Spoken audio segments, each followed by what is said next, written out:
head. These clamp my head. They do. Head clamps. It's gonna squish me. It hurts. It hurts. It's squeezing my brain. It's very true. Hi, Life Chapel. Welcome to the bonus cast. Hold on. I'm your host. You Gentry. are not the host. I'm your host, I am the Gentry. host.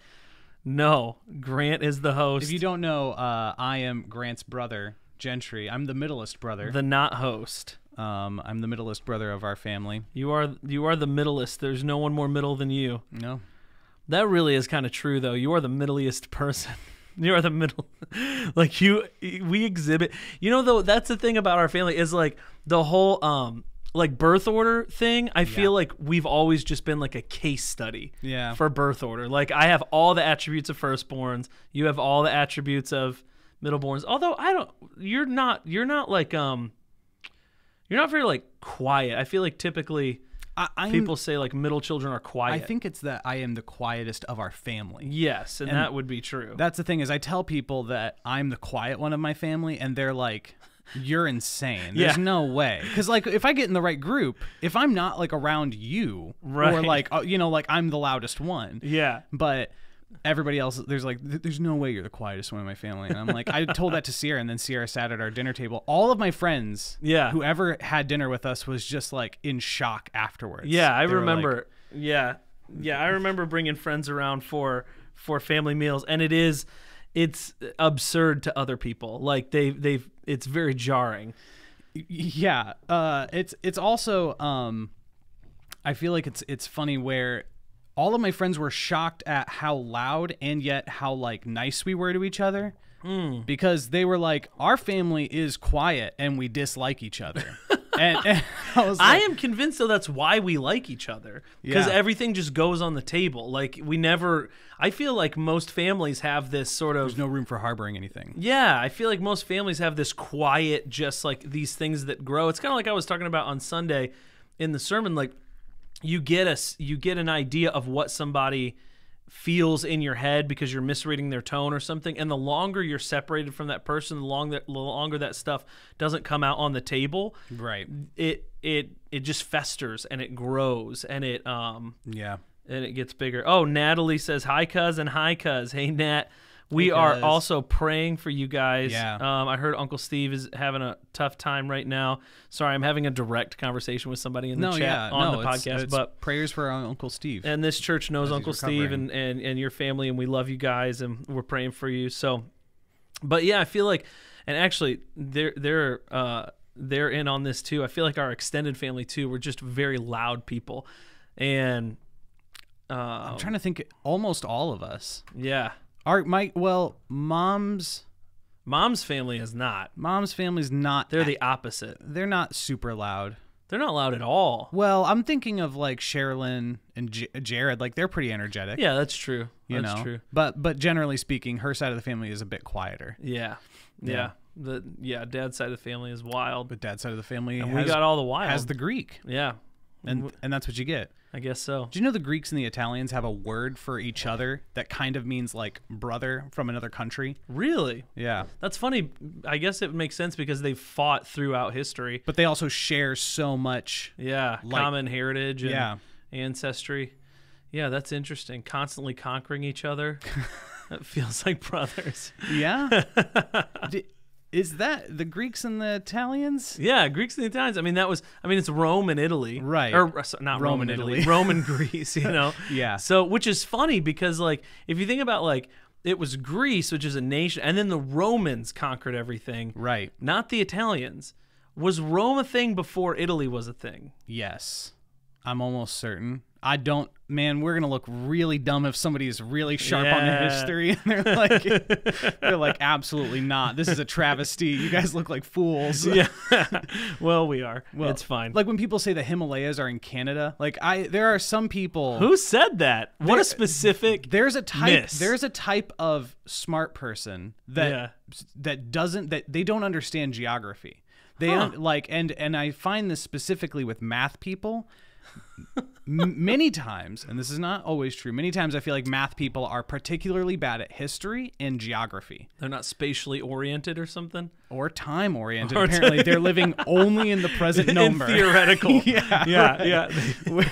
They live in a theoretical world. Right. And so of time. Yeah. So it's like, they, in my experience. That's funny because those are the things that I feel like those were the only things I really nailed in school. And that's what they say. Generally, either you're good at like science or math, or you're good at like English and history. English, history, and geography's kind of that makes sense because like I demolished at history and English. I would consistently say things that my teachers didn't know. In fact, one time I had, and this isn't going to go political, but I know what story you're going to tell. Yeah. So this one time I had a teacher that asked, or a student asked what party that Abraham Lincoln was a part of.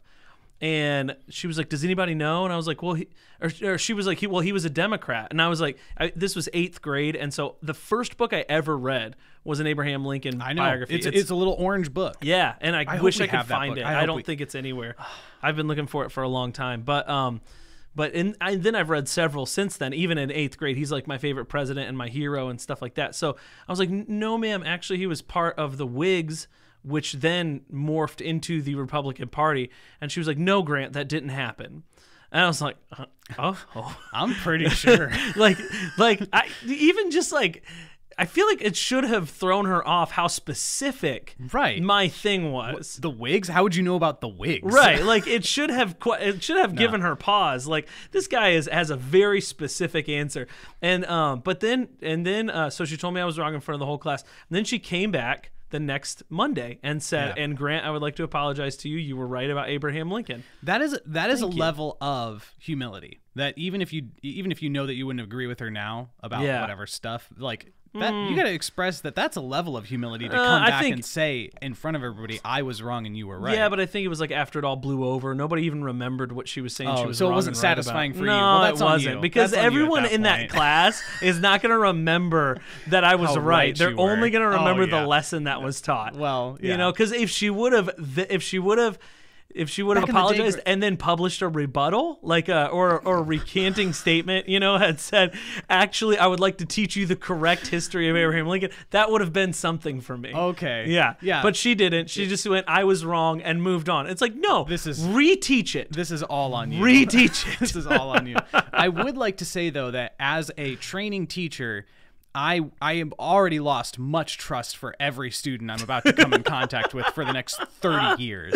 Yeah. I am. Yeah, we got to hear some stories. I am training to become an English teacher. You and Logan with talking to the camera. I don't know. I feel like I'm supposed to talk to them. Which we're also going to bring up your guys' rift that's going on. Our rift. It's Life Chapel drama, and we are in on it. I can't wait to talk about it. I'm here for it. But I'm a teacher in training. I'm student teaching at a local high school, and I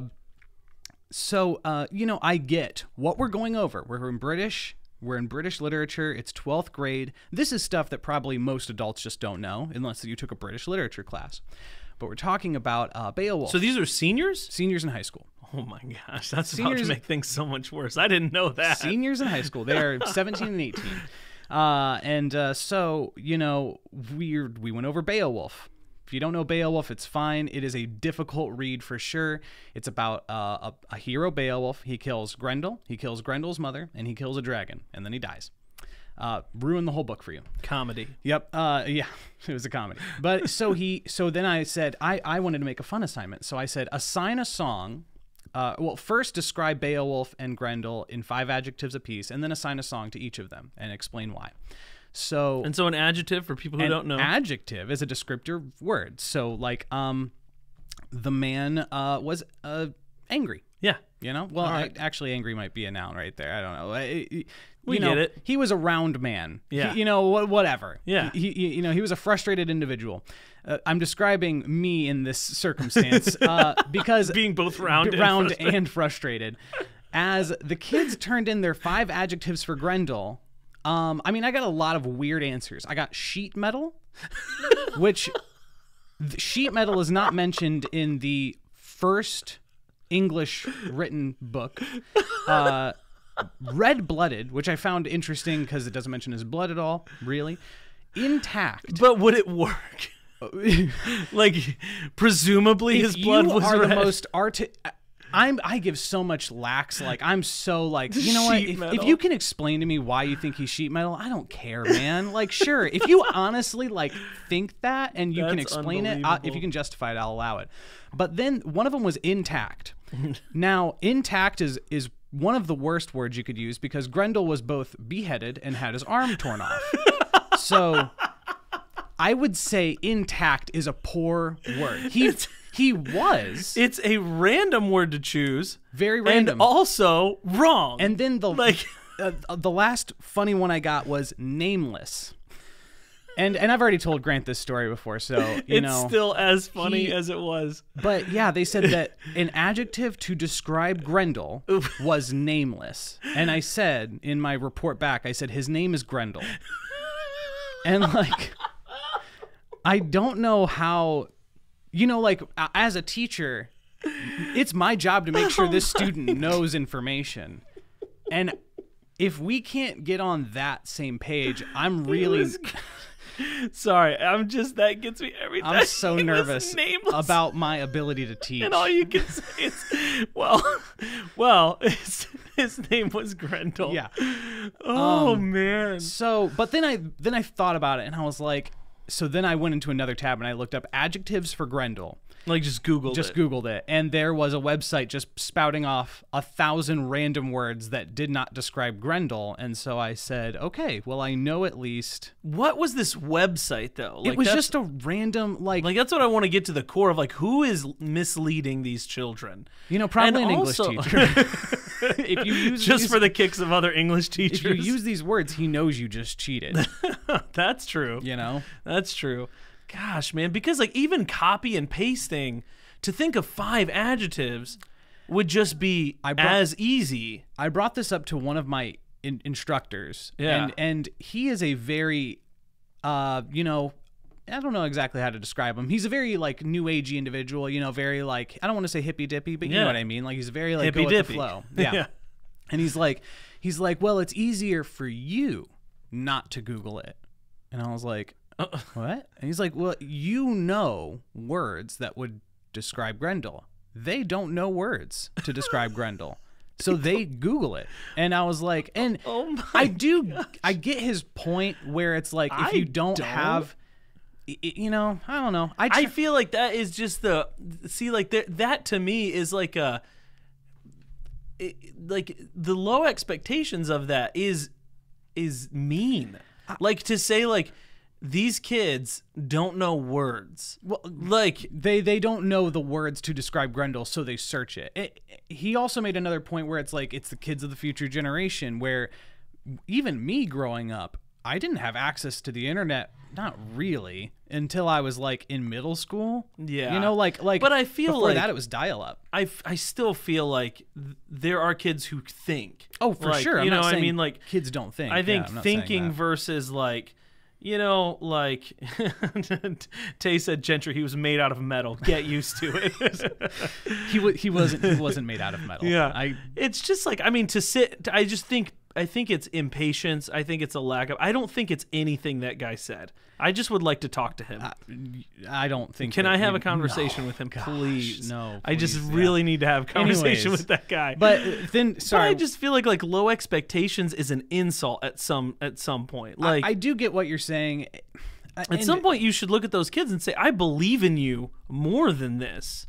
You're right, and they No. have a very different and difficult experience than I had for sure. I mean, a lot of these kids, again, I'm not justifying saying they have a right to not think. I am saying I can at least see how they got to this point. Some of them are working jobs to literally support their house, you know, like because they need that money to come in. Like they're scheduled to work during school hours. Some kids are like, I can't come to school because I'm scheduled. And I'm like, it's illegal.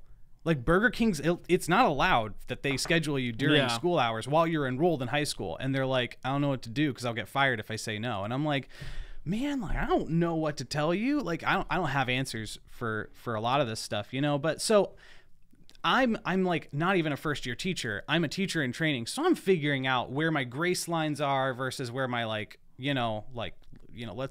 pull it together lines are. And this year is even worse because like 2020's weird. I couldn't do school like they have to do school. I would be like less than 50% of the kids show up to class. And I would literally probably be on that list of kids not coming to class. What do you think happens in the future because of this? Do you think we ever recover? Oh yeah, we recover those do. kids? Do you think so? Because I think there's a certain segment of the population who's going to be like, I don't have to go to school.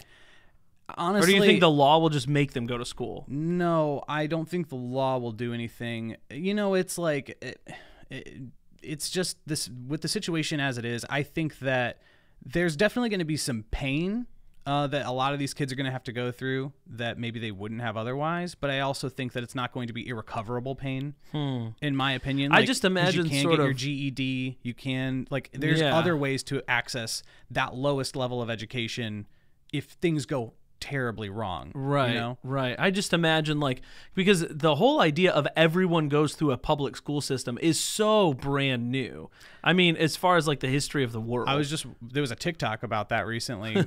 it was talking about this, we're in the biggest education experiment of all time. Yeah. Because literally no time in Earth has everybody been tried to be educated at the same time. Right. It's been only the richest people are educated, and then everybody else just works on a farm somewhere, or people who really, really value education. So they really make a way that's part of Abraham Lincoln's story.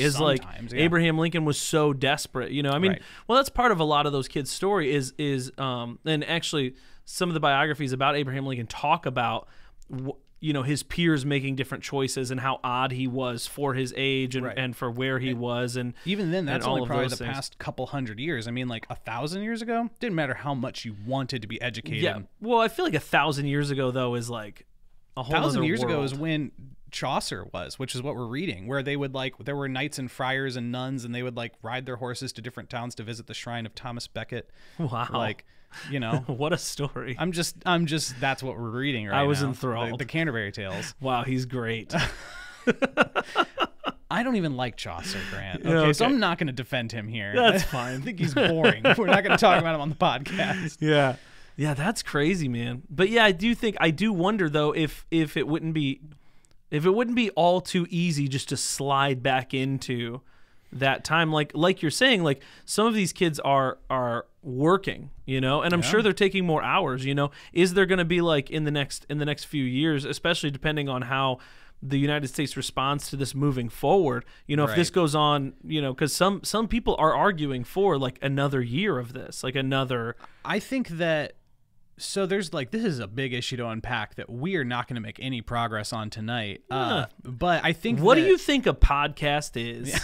It's just what do you think we're doing here? Yeah, it's not.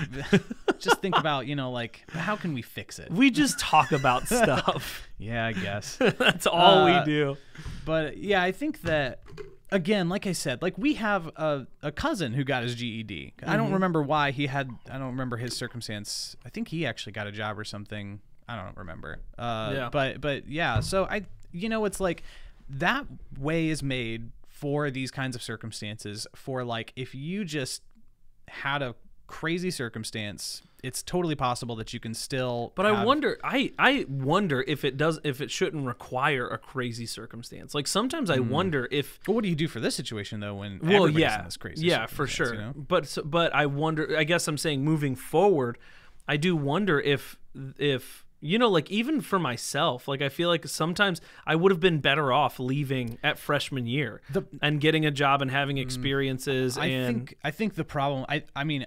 Because I didn't discover my love for learning until way after high school. And I wonder if that process would have been sped up. I agree with you. Because I would say that I was the same way. I went to college and I passed, but I didn't like it. And I didn't like what I got into afterwards. And it wasn't until I went to college the second time where I'm like, oh my gosh, I'm ready for this. Yeah. And I'm the top of my class. Not because I don't know, I'm smarter than anybody else out there my age, but it's just literally because I'm now my age. Yeah. Yeah. But that's, I think, that a problem with the education system and how it's all set up, where it's there is really this thing where it's like required that you have a bachelor's degree to get into a, corporate job somewhere, or to get into any kind of like field of work, which makes zero sense. In my opinion, it's wrong. I don't agree with it. As a person who's getting their master's, I'm not going to recommend to the next generation that they go to college unless they have a clear path. Like, for instance, like you want to be a doctor? There's a path for that. And you do have to go to school to become a doctor. Yeah. You want to become a teacher? I think that the bar is a little high in my opinion, but sure, there's still a pipeline where you know what you're going to do. Engineering, STEM. Yeah, I mean, even then, those things, those require a degree. But like, you don't. It sounds so bad because I know that there's people out there who appreciate the fine arts, but like, don't go to school for a film degree, maybe.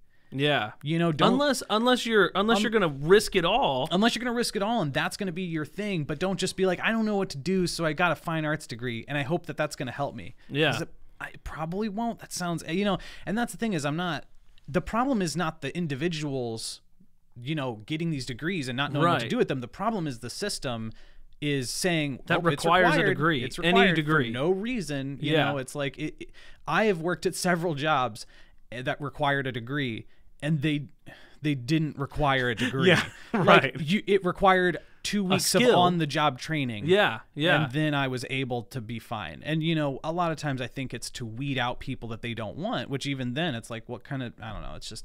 It's a crazy system that I don't agree with, and I think it's going to change. I'm going to recommend to my students that if you're not sure, take a couple years and decide, because that was pushed way hard against when I went to school, is the gap year. Like, parents were like, oh, I'm not going to let my kid have a gap year because they're just never going to go to college, and parents have every right to speak into their child's life, but I think that I would have done better, well, I think it depends on some time. I think that's the thing. I think it depends on what a gap year is, Right. Is that just chilling? Right. That's like, cause like I think that's where it comes down to parents saying like, okay, like you can have a gap year, but you have to do like you support yourself for the gap year. Yeah. Like just just like you would get a loan and go to college and that would be your way of supporting yourself. Like you support yourself for a gap year. Like I think, no, I'm not saying that the kid just chills for a year and doesn't do anything. I'm saying that like I think, because really my school experience is so vastly different. The first time I went to school when I was 18, I mean, I was a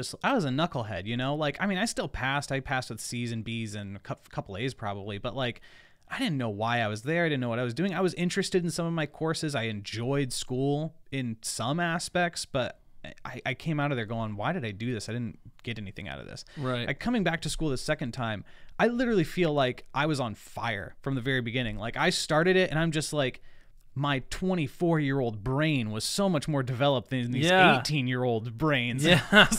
like I remember, like, it was like even reading like little stuff, like reading poetry. I remember like reading poetry in English class in high school and just having feeling like I was literally looking at an alien language. Yeah. Like, they would ask me to like make like a simple, not simple because it kind of was an alien language, but I just had no capacity to like understand it, and now when I read things, it's just, I don't know, it's so much clearer. But I guess the thing that started me on this is I wonder if it's age or if it's simply like maturity level. Like, that's what I wonder about myself, is if I would have dropped out, started having experiences, started meeting people, meet people who write, meet people who read, because that's what I did when I left school, is I met all those people. I was able to have experiences that made things kind of come together. I wonder if I'm not blaming school for my failures in life, because I'm a lame person.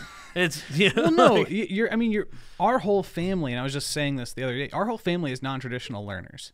As somebody who is going through and learning about learning, I think you're a traditional learner. I'm the most, but even then, and this is I'm outing myself right now. I don't read very much as an English teacher. Yeah. I don't read the material. I watch it and listen to it. I go on YouTube and I literally have somebody read it to me. and I follow along and I'll like highlight things if I find it important. But generally speaking, I can't sit down and read.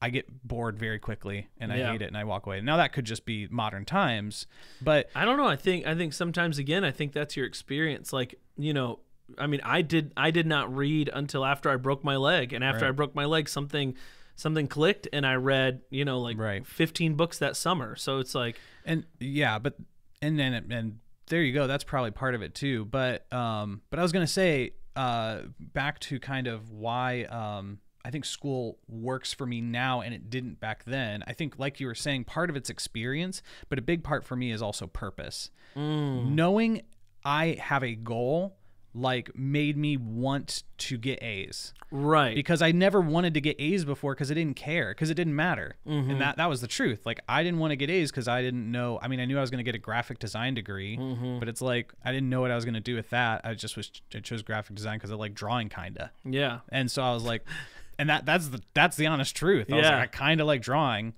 Guess I'll be a graphic designer. Right. And so I did that, and thankfully it didn't set me back too much. But then ever since I was like, I want to be a high school English teacher, and there's a very clear path to do that, and I've aced most of my classes. Yeah. But I think, again, that comes with like kind of coming back to that idea of, if you were left to your own devices earlier on in your life, could you have forged those decisions also earlier in your life, right? So like, because I think you made the decision to be an English teacher, Right. Like, it all comes back to that, right? Like, because that's what gave the education. That's what I wanted to be. You decided that because you were at a place in life where it's like, decide or die. You know what I mean? Like, Generally. not die, but like literally, yeah, like, I was working at Cream, and it was like, Mom, it was like, yeah, do you you can want... continue to move furniture for the rest of your life, Right. or you can decide to do something else. Right. Yeah. And honestly, I loved working at Cream, but I was like, but I really did think 10 years down the line, I was like, I don't think this is what I want to do for the next 10 years. Right. So, yeah. And for those who don't know, Cream was the little furniture shop we used to run out of the side of Rust Belt. Which honestly, that was probably that was the best post high school experience for me. It really taught me a lot.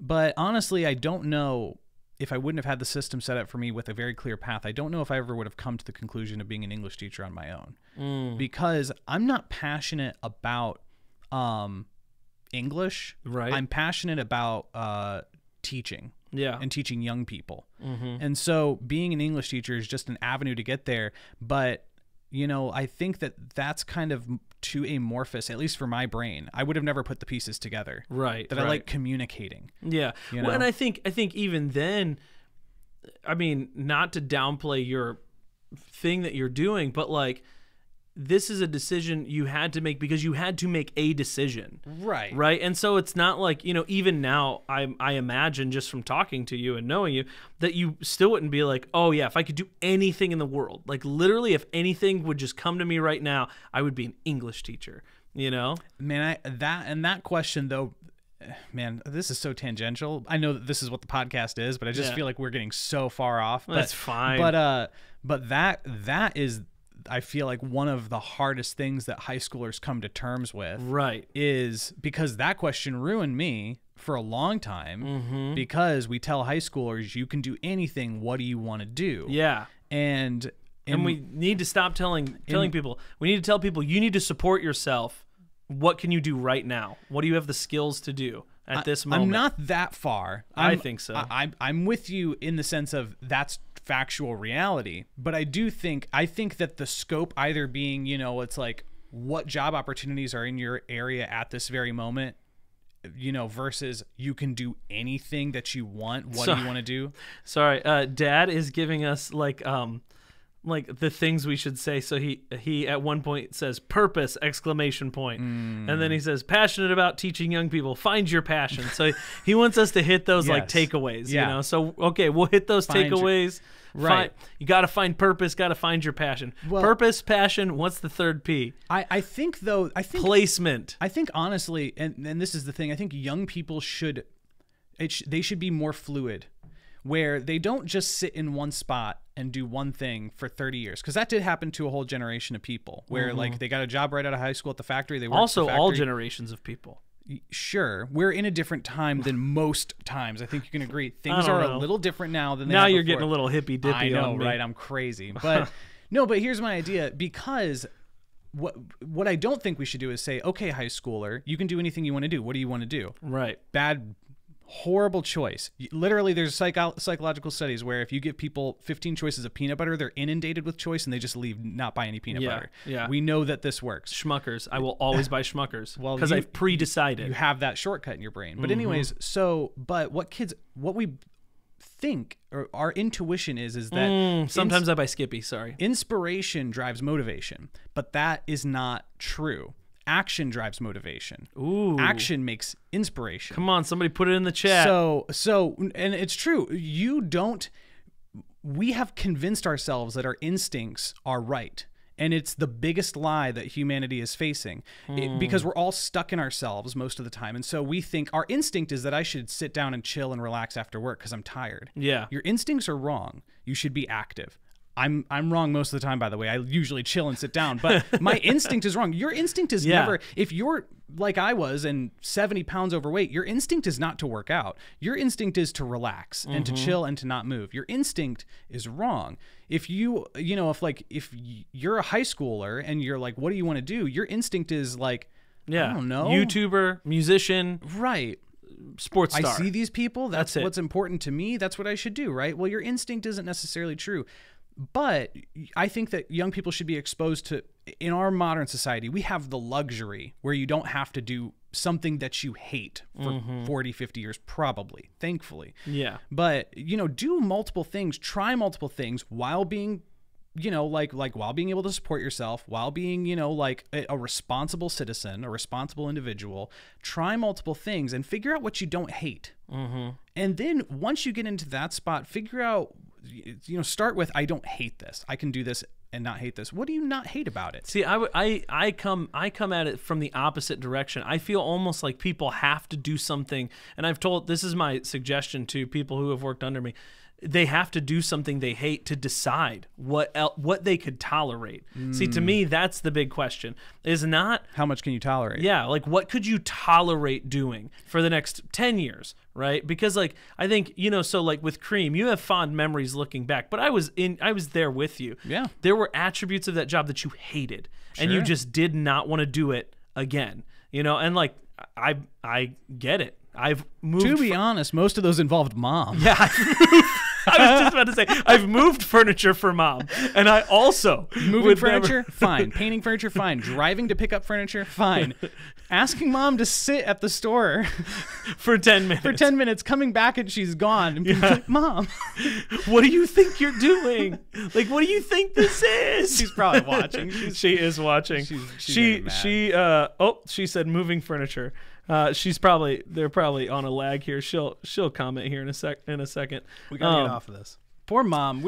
I'm so sorry. I think that's worth it. And that's what I told Alexis for a long time. I was like, you gotta start. You gotta get a job, and you gotta just do something, because whatever job you get on the lowest level of job getting, you're going to hate it. Like there's no other option. I mean, like I worked at Starbucks, and I will say there were attributes of the job that I could not tolerate any longer. Right. And that's what Sharon said. That is so not true.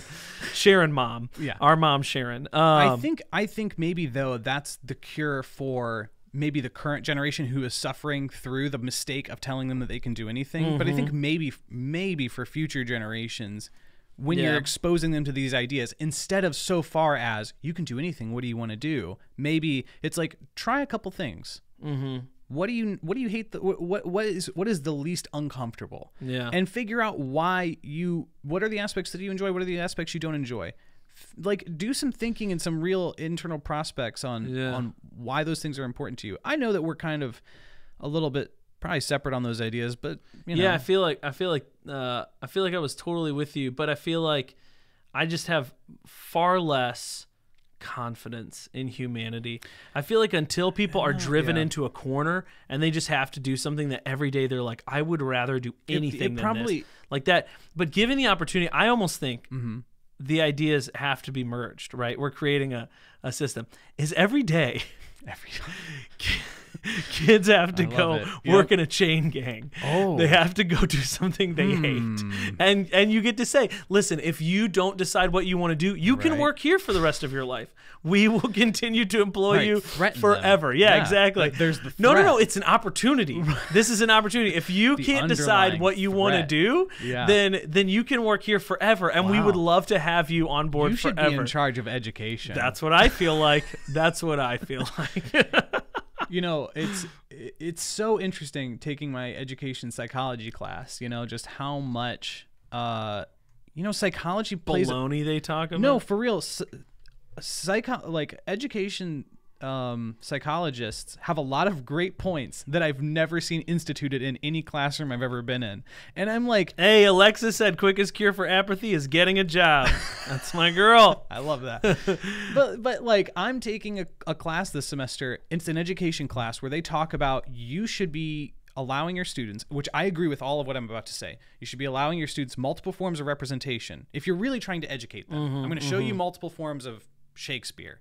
And then you should allow them multiple forms of engagement. So I'm going to engage in Shakespeare multiple ways. Like I'm going to write like a mock sonnet, or I'm going to do something, and then multiple forms of expression. You should be allowed to basically do multiple things in every step of the learning process to really be able to synthesize it in your brain. I'm not saying this is how life works. I'm saying this is how real learning works. Yeah. But my teachers don't, they have multiple choice quizzes every week. Yeah. And that's the Do you only thing they almost do. feel like, though, like that's too much for a kid?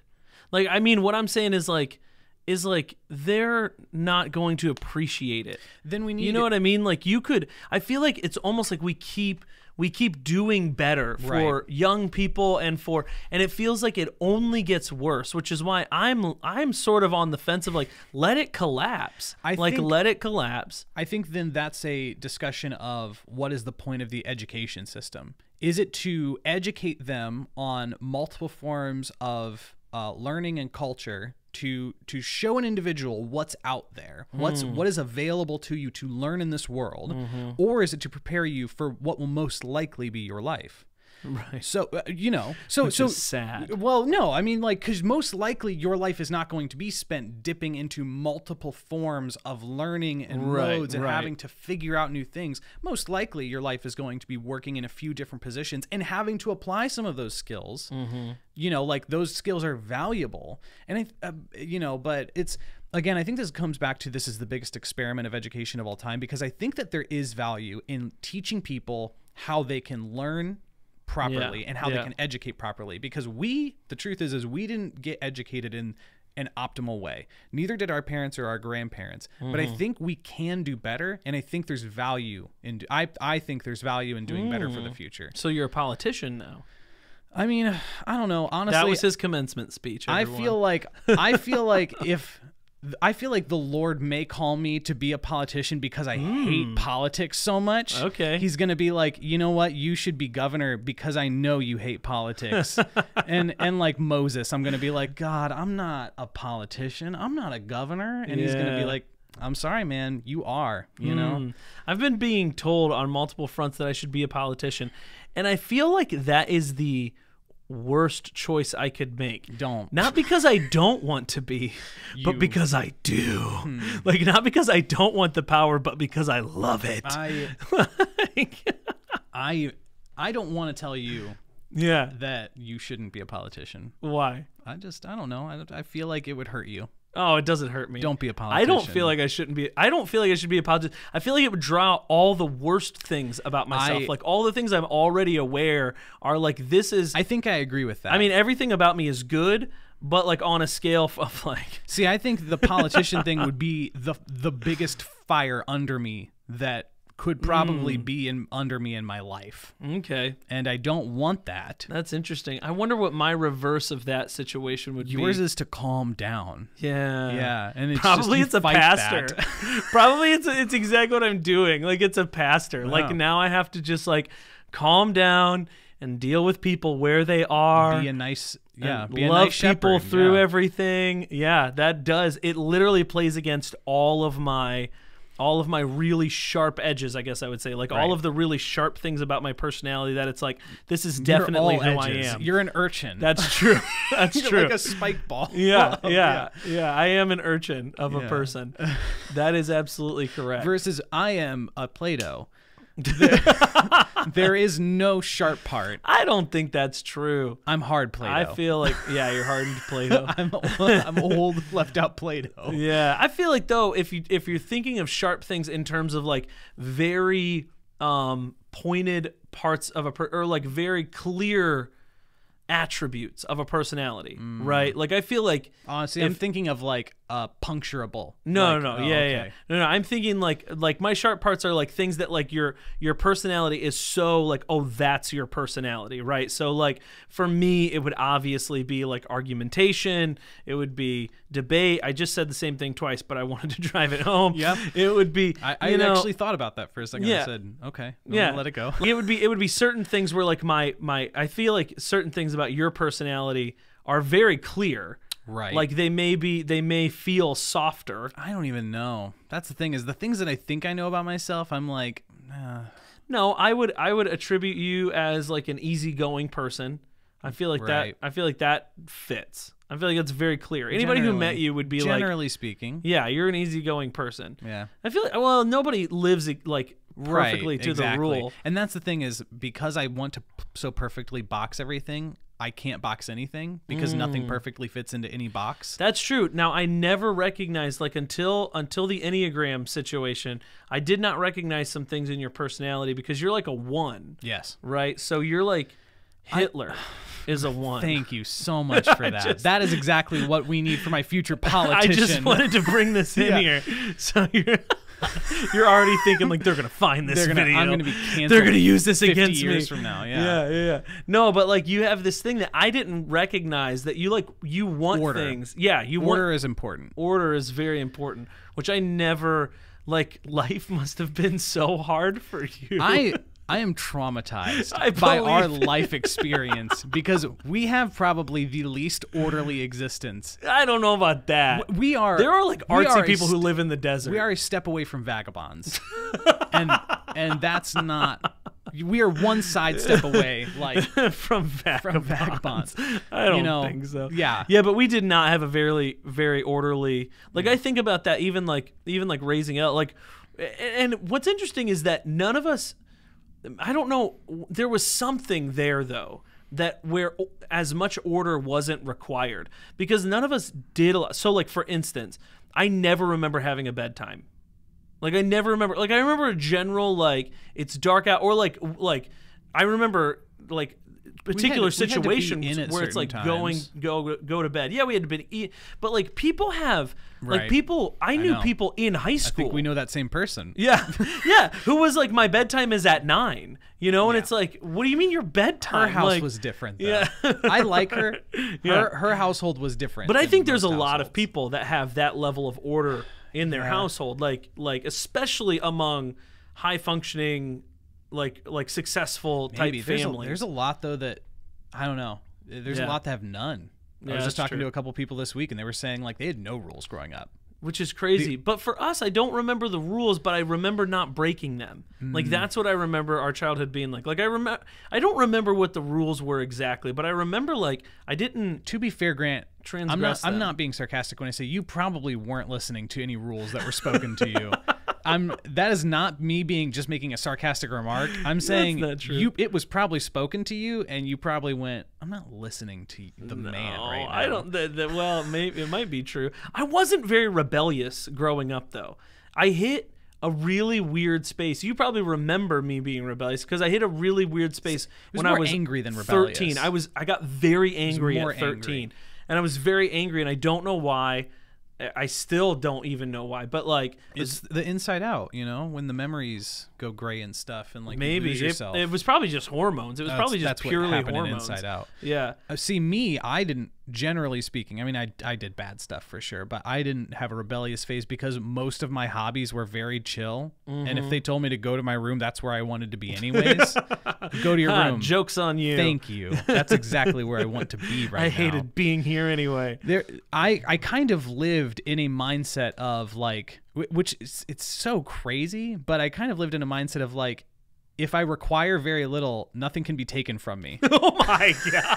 Which it's what happened to you? I have no idea what's wrong with my head, but I was just kind of like, if like nobody can take something from me if I don't need anything, you know? Yeah. Like, and generally speaking, I was a very go with the flow individual. Yeah. And not much, you know, like, I mean, true. I had my hobbies for sure.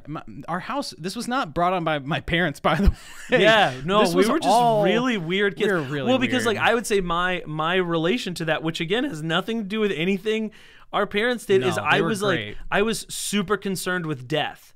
Like that was my thing. Is like, I always thought like so like when I would I get went through a phase of that. when I remember from the youngest age when I would get mad at mom and dad or something, I would always say like I love you before I went to bed, because I would just literally sit there and start to sweat thinking about them dying at night or me dying at night, and we didn't say we love you. And I still have that. I don't know where that came from. I mean, that didn't follow with me, but I do distinctly remember, like, there was a phase of probably a year where that kind of, like, that feeling of, like, that's possible, you know, and, like, what that means. I think that I don't know how common that is in individuals, but, yeah, there was a certain maturity, I feel like, brought up in us that I didn't recognize in a lot of my peers, you know? Yeah. I did feel very much like a misfit because I felt like I had more. I was made fun of a lot for that. Yeah. Were you made fun of a lot? Oh my goodness. Really? Middle school. I mean, like, for me though, everybody called me gay.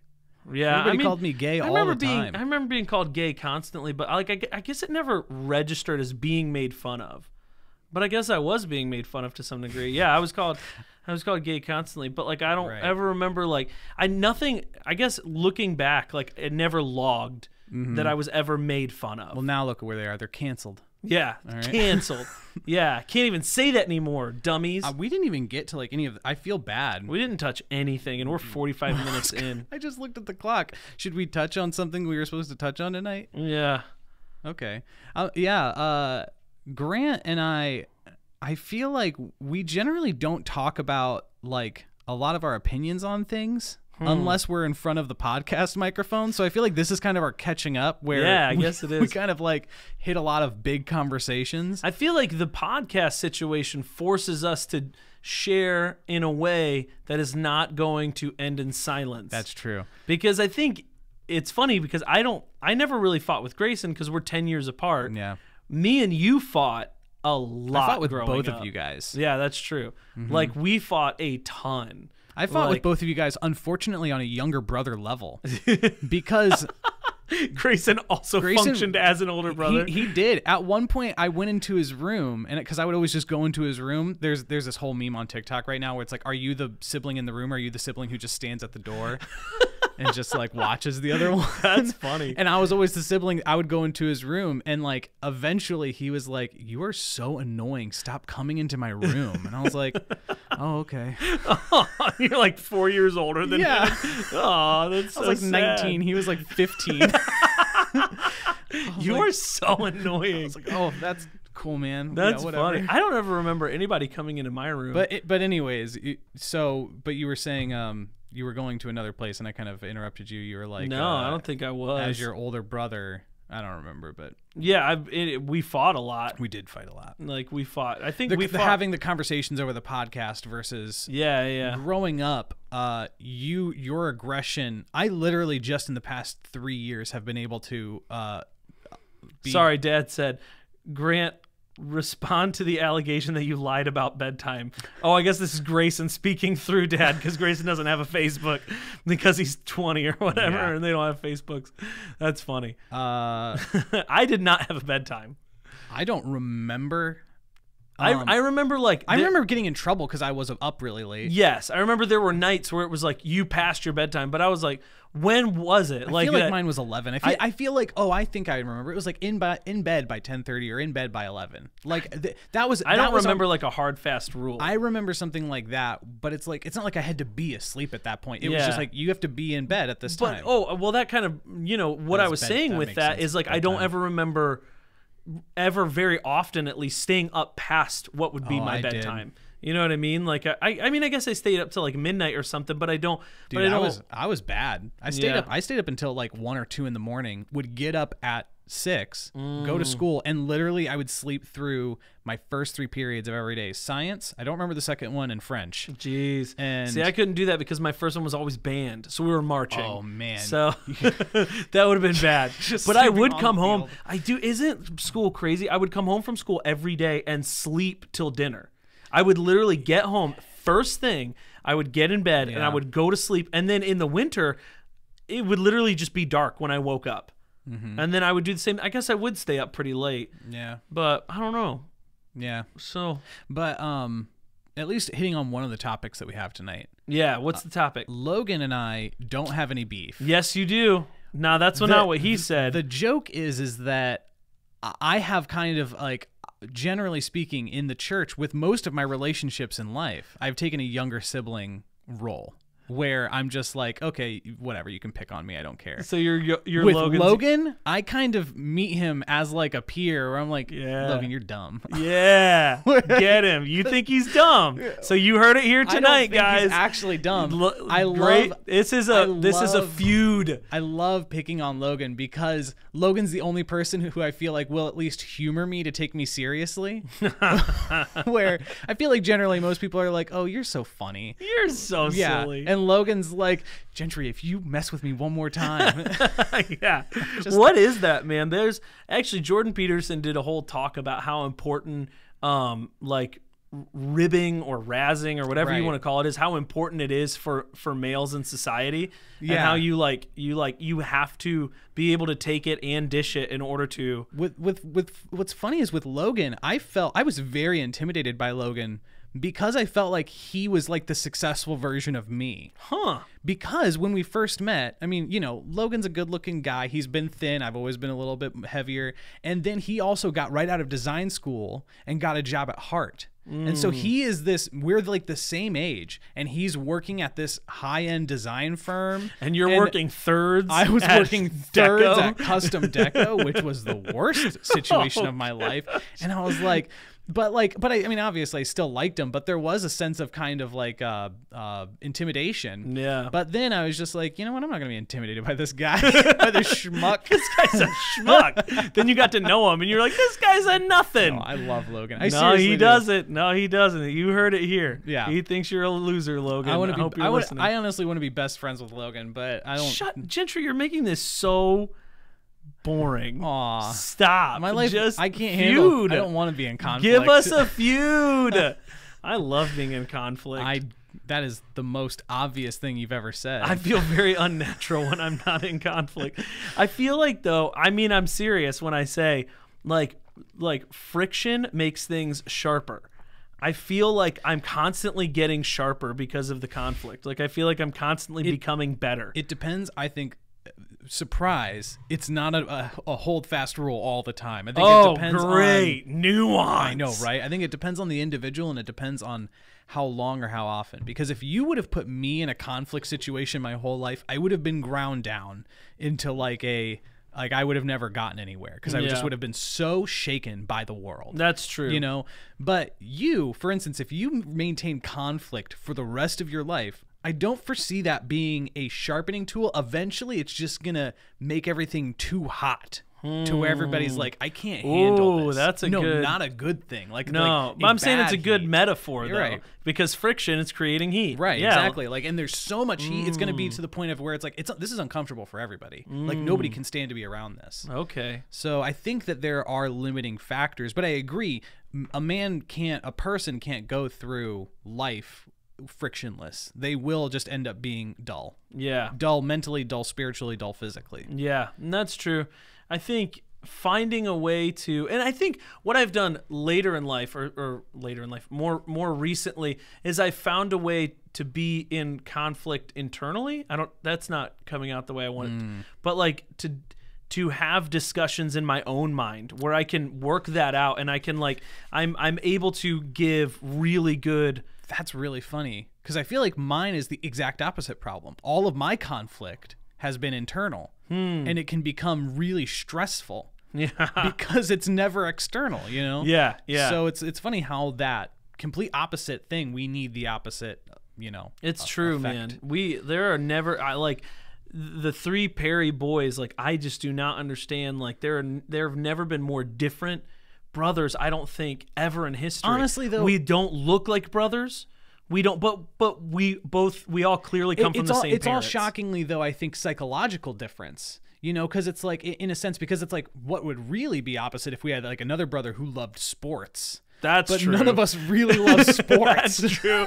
What a freak. Right, oh my gosh. Yeah, because we're all like artist boys in one way or another. Yeah, if we had a brother that played professional football, like, what are you doing? Yeah, like that's the black sheep of the family. But yeah, so we're all kind of like so diametrically opposed, but kind of within the same vein of like mentality. That's true. Or psychology or something. Yeah, which is weird because I don't feel like that thing that unites the three of us, which I don't know what it is, like an interest in depth or something like that. I don't feel like it obviously comes from either parent. No. Like the one thing that we all have in common seems to be the biggest difference that we have from our parents, you know? Which is we generally a weird all thing. have taken on qualities of mom and dad. Yeah, but I think that the big uniting factor of kind of our sinking deep into our roles, I don't know, I feel like a lot of that comes from being a church family, you know, like being a pastor's family, because that requires a level of introspection.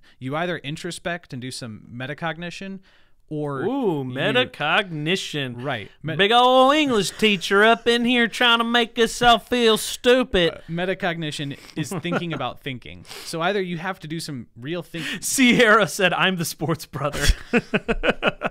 Sierra's ridiculous. That's Gentry's wife.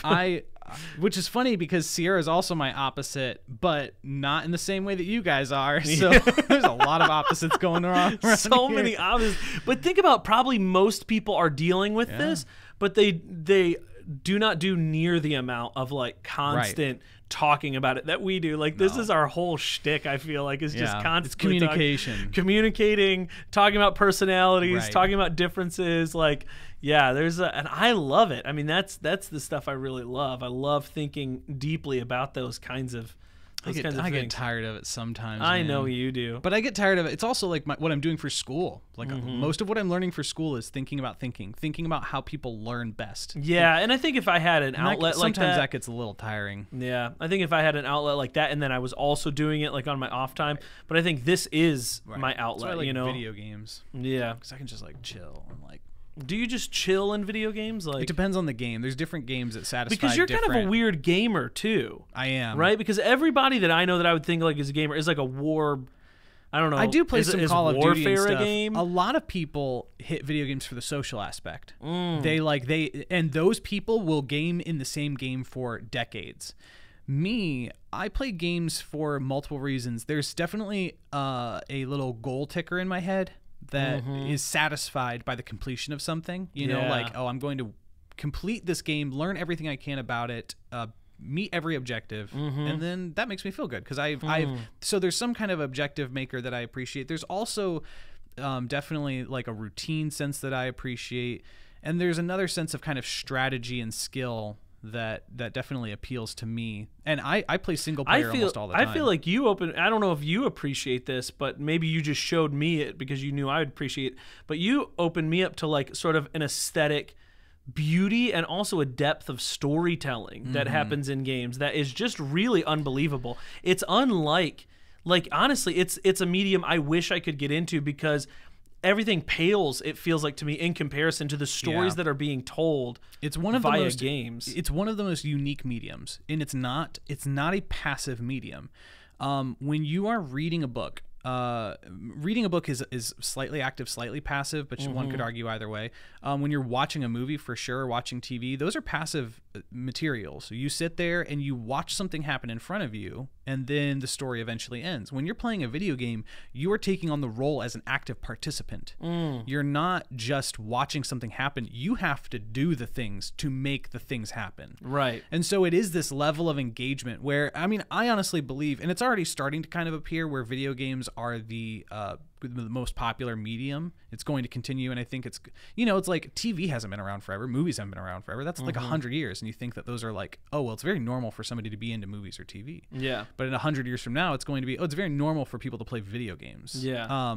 Now, I think the real danger is video games have such an ability to become addictive. Because they are a actively engaging activity, it can actually trick you into thinking that you're accomplishing something tangible. I will say this, though, that I think sometimes video games get a bad rap because, For sure. if you think about how many people are truly, and we don't call it addiction because it's like it's such a part of normal life, but are truly addicted to binge watching shows. Oh, yeah. Even like 10, 20, 30 years ago, like soaps They during get- the day, like or soap they get operas, off of people work, following. They get off of work, they eat dinner, and they watch TV for the rest of the evening. And that's it. And that's Yeah. how you spent. I mean, you know, I'm not casting any shade right now because I've got my thing with video games. I do that. But, like, you know, if you I'm have... casting so much shade to all It of depends. you. It depends on what stage of life you're in, I think. And I'm it judging depends- everyone. Well, that's fine, but it's not. There are definitely unhealthy points, but I think, and this is important to me, is that video games have the potential to be one of the most dangerous mediums because they are so engaging. Yeah. Because they tick off that little goal marker in your head. Yeah. Where it's harder to separate what is a tangible success and what is an intangible success. And as video games become more they're better. They're getting better. They're getting better, and they're getting more interactive, and eventually they're going to be more like, I feel like immersive. I feel like Pokemon Go was the very it's going to be something that in 20 years they're like, that was 10 years ahead of its time because now all video games. Ready Player One. Did you watch that movie? Did we watch that it was together? a great movie. But that has a, like, I mean, with the whole VR and like you could kind of do VR anywhere with people. Yeah. That would be a very close representation, I think. I mean, it's a very good guess. Did you know that was a book? Yeah. Yeah, I didn't know that was a book. I find it incredibly like confusing The book? that a book about like meta VR video games. The possible future. Yeah, like I don't know why that just is like why wouldn't they jump straight to a movie when your subject is that? Like, it is funny using this very old medium to describe this Yeah. incredibly futuristic. But you can get more, generally speaking, I think you can get more information in a book than you can in like a 2-hour movie. Yeah, I will say that. Like, I just read Lord of the Rings. I'm like 30 pages from the end that I have to just do. Like, I just wow. gotta do it. Yeah, 30 pages, man. You gotta... I know, but I'm reading like 3 paragraphs at a time, and I'm like, I know like how it ends, and it's Yeah. just like, okay. Because really, what's interesting is the end of the book, or the end of the movies, like the end of the entire series, ends halfway through the last book. Like the deal where like Frodo, spoilers I guess, like Frodo actually succeeds in destroying the ring, right? And then they like have this like fast thing to like then their future and like sort of the happily ever Right. after thing. That is midway through the last book. Then they go on to describe a bunch of love connections that come up after that, like and in detail, like there's, and then they go on to describe the journey home and all the troubles that they get in there, and Right. it's just like Frodo can kind of never reconnect back into his society, right? Isn't that part of that? Well, so that's why it's getting so taxing for me to read, is because it's like, okay, like the ending, the thing that I consider the ending Right. happened. Yeah. And now I've got all this extra information that I have to read, but For sure. there's a ton more information in there. So one of the things that I noticed in the book that was just never clear in the movie is the draw and the power of the ring and how it weighs him down. Yeah. In the movie, it felt like, you know, sort of that person in a horror film who like doesn't flip on the light when they walk in a room, and you're like, flip on the light, you know, like why are Right. you so stupid? Like why would you go in the basement of this haunted mansion or Right. whatever? Like in the movie, it felt like, Frodo, stop like doing this, like Right. stop putting it on, stop falling all over yourself, like just it wasn't quite communicated. It was almost like this addiction, but it wasn't represented in the movie. Right. In the books, it's very clear. He makes it very clear. Like there's this power that keeps like drawing him in and all of that stuff. So Yeah, and I think that there's a level of world building that can be done in books that can't be done yet in a movie, a TV show, or a video game, because you have so many more words that can kind of draw these images in your head of like, what was the past like, what was the future like, what is the area like, the geography, you know? And it's like, I find I have a very unique passion and desire for movies. Like, so Lord of the Rings and movies like that, they could be double the length. Like I would watch a 6-hour movie. I'm actually with you. I was literally just about to say the same thing, but not for Lord of the Rings. I think that the movies being kind of stuck at like the 90-minute to 3 hours tops mark, I'm like, I could do a real intermission where it's like a 2.5 hours. There's like a 15-minute intermission. You come back and you watch 2.5 more hours. I could do that. I think that either maybe it's a male thing or it's an us thing, because I was talking to Sierra about this and she was like my threshold for doing, but it's definitely personality, because Sierra can't handle Sierra doesn't love media, but neither does Dad. Their That's personalities true. in that sense of like, I can't sit down and watch. They can't even watch like a 2.5, 3 hour movie. Yeah. Like neither of them. Like Dad falls asleep or goes and does something else. Like I remember when we were growing up, like Dad would not fall asleep. He would literally just get up and like start vacuuming. Well, the or complete something. what's weird for me, and especially with how we all turned out, and we'll like wrap it up here because we're like 5 minutes past, but how we all turned out is there was a complete lack of value for all forms of media in our household. Pretty much. It Like was mom like, and dad, they don't listen the to Bible music. has everything you need. They don't watch movies. Yeah. They didn't have TV, so they're not used to watching TV. Like they didn't really. There were a few things here and there, but they weren't into media. Yeah. Mom loved Divine Design. That was like her Yeah, show that's true. that she loved. But aside from that one show, she didn't care about anything else. Right, and dad would like fall asleep to golf. He would fall asleep to golf. You know, and like that was like I don't know what that was. Like, why are you even watching peaceful. golf? Yeah, I guess. I get it. But it's like, just go to sleep. Yeah. Like you're gonna be asleep 5 minutes into this. Just commit to sleeping. Nah, Like, I get that. yeah, I peaceful. guess I could see it. But anyway, I listen to the same podcast every night to go to sleep. yeah, are you still doing that? I was thinking about that last night. I was listening to politics to go to sleep, and I was thinking, Ugh. it makes me sleep like a baby. That I can't be love good. it. It just gives my mind something to chew on so it doesn't go crazy. Because my mind wants to think stressful thoughts. And there's something about politics that I'm able to disassociate myself from it enough, which was probably clear on Sunday. Yeah, I didn't make my joke. Was everyone proud of me? I didn't make the joke the second service. Don't make it now either. I listen to the same podcast every night about Venom. Yeah. Venom. Sometimes I'll switch it up. There's a few that I'll go in between. There's one about sea monsters that I like. Yeah. There's one about snakes. So you're still doing that. Yeah. That's cool. Generally speaking, I know exactly what they're gonna say, and they say the exact same things, and they always make this one dumb joke. I can't repeat it on air because it's not that it's bad. It's just not funny. Yeah. But I have made it funny in listening to it for 7 years. Oh my God. I listen to them make this one little clip, and I go, huh. Dude, you're like one of those people that I always wished I could be. Like, I always wanted to have a thing that I did for like every day for 20 years. He ate an apple for breakfast every day for 20 years. I've done some things like that. Like I used to play, well, now I play Words with Friends with Grandpa every night before I go to bed. I play a game with him. I've done this since I worked at Custom Deco years and years ago. And then I also used to play games of chess before I would go to bed. I would just, for some reason, I was like, yep, I got to play a couple games of chess. Or no, solitaire. It wasn't chess, it was solitaire. I'd play a couple games of solitaire, and then I'd go to bed. My routine, there's a few things that I have little mini routines, but outside of that, it's like constantly different, like Right. I have to constantly be feeding my mind and stuff. So anyway, we didn't get anywhere tonight, but I enjoyed it. Did you enjoy it? It was a good conversation. I thought it was a great conversation. And I think people are here for it. And I think people get some stuff out of it. I think some of the stuff you said about education and stuff is real good. Man, I can't remember the thing about action, but somebody remember that. So I do, because I've been thinking about it. Inspiration does not drive action. Action drives inspiration. Yeah. Action drives motivation. Do first, and you will want to continue doing eventually. So that's the takeaway for tonight. All right, with that, usually Dad prays for us. Do you want to pray for us? You want to pray us out? Sure, I can pray us out. All right. God, thank you so much for letting us come here together and just be on this podcast and talk with each other and just allowing us to have this time together where we just break down a lot of the things that are happening in our lives and that we're thinking about right now. Lord, I thank you for this opportunity, for all of the individuals to join us tonight, and I pray that you would just keep us all safe and healthy as we continue on in the future. In your name we pray. Amen. Amen.